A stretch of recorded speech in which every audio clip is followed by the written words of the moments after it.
Xin chào tất cả các bạn đã quay trở lại với kênh NTS. Hôm nay thì tiếp tục với chủ đề Squishy Handmade thì mình sẽ quay những cái Squishy này nè, rất là xinh đúng không?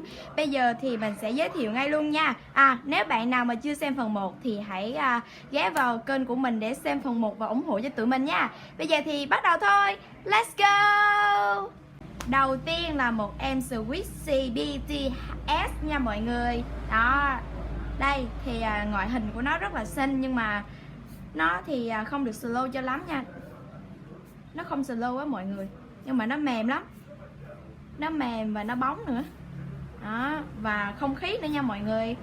Đó, vì nó không slow nên mình sẽ không giới thiệu nhiều nha. Chúng ta qua Squishy tiếp theo. Đây là một Squishy bánh mì gì hả? Bánh mì gì? Kutikama. Thôi kệ nó. Đó, tóm lại là bánh mì đó. Đây, ngoại hình của nó rất là xinh. Và các bạn có thấy cái mặt nó không? Rồi. Em này thì cũng không slow nhưng mà cực kỳ mềm luôn. Mà nói thật với các bạn là nó mềm dã man luôn. Và nó không khí nữa nha. Và đây là sự thật đằng sau. Đó, mình không biết là mình cắt kiểu sao mà nó ra như vậy nữa. Nó rất là hài đúng không mọi người?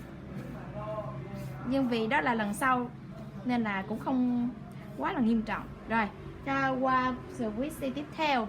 Đây là Squishy mặt đẻo. Đó. Em này thì cũng slow nha. Không cực kỳ slow nhưng mà cũng rất là slow. Không khí và mềm cực luôn mọi người. Và cũng rất là đẻo nữa. Đó, thấy cái mặt nó đẻo không? Đúng đẻo luôn. Rồi, cuối cùng, đây là Squishy cuối cùng. Và cũng là một cái gọi là đẹp nhất trong 4 cái luôn.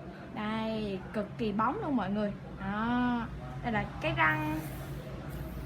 Đó, không khí nữa. Những cái Squishy mà mình làm á, nó đều không khí hết nha.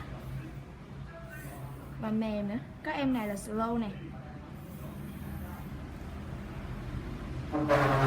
Đó, rất là đã luôn. Rồi, đó là Squishy Handmade của tuần này nha. Nếu các bạn muốn xem tiếp phần 2, phần 3 thì hãy comment ở phía dưới và nhớ ủng hộ cho mình bằng cách like, share và subscribe cho kênh của mình nhé. Bây giờ thì xin chào và hẹn gặp lại. Bye bye.